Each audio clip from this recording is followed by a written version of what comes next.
I'm Guy Fishbourne, Principal Public Health Specialist for Bristol City Council, and my role is to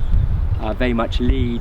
sport and physical activity for the local authority. The Bristol Active City Network is a network of individuals and organisations who are working to either reduce physical inactivity inequalities or to increase physical activity opportunities, and everybody's doing it in their own different ways, either at an operational or strategic level. I think collectively as individuals and organisations we've always come together as a type of network or strategic steering group or sports partnership in the past, but over the last 12 or 18 months we've been doing a significant piece of work in really starting to develop and grow and understanding the purpose of the network and what we are here to do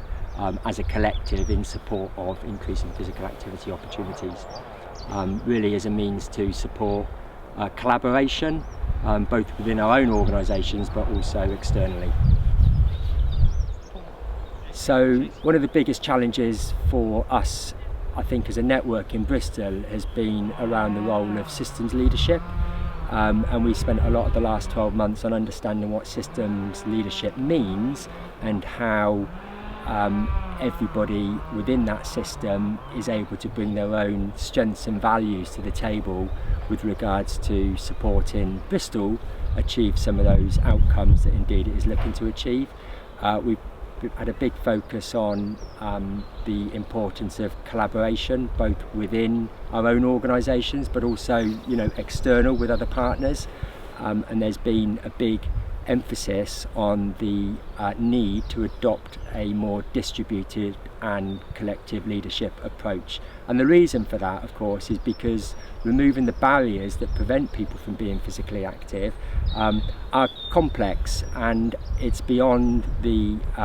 gift of any one individual or indeed any one organisation to do so. So the only way that we were going to make a real difference on reducing some of those very stubborn physical activity inequalities which have existed for so long is by working better, more collaboratively together, both within our organisations, externally with external organisations and across the system as a whole. When I talk about the system, we're talking about different organisations who are all working towards perhaps or have a role to play with regards to supporting more physical activity opportunities. So we might be thinking about at very much that community level, groups and organisations who are in the heart of the community, some of the establishments such as schools, colleges, further education sector. We've got the NHS, we've got the local authority, we've got local partnerships, we've got professional sports foundations, and of course within the system all these organisations have a different role to play, but all equally an important role to play, and it's about how those organisations and the systems work together that is really going to determine whether or not we achieve the ultimate outcomes that we're looking to. But I think as part of this process over the last 12 months we've really tried to understand just how mature we are at that and as a system, and to support us in that piece of work we've undertaken the systems maturity matrix, which has allowed us through a certain lens to determine just how well embedded or not some of the conditions for change that have been highlighted as being important to have in place if we want to make that long lasting change. In some cases we have been doing better than others,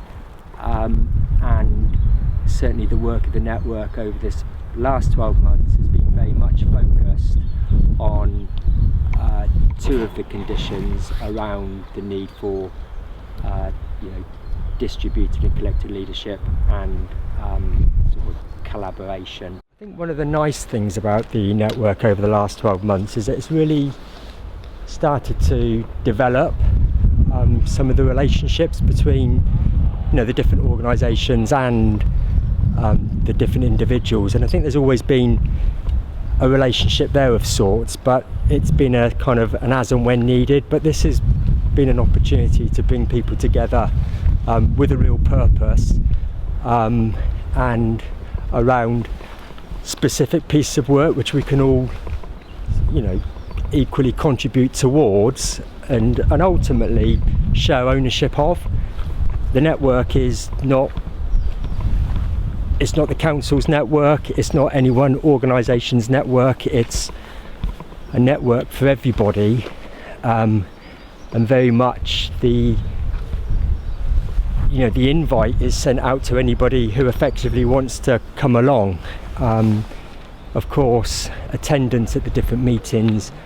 you know, that ebbs and flows depending on people's availability, or perhaps the specific agenda items at that meeting, but that's fine. You know, it's inclusive, and we need to ensure that we keep it that way.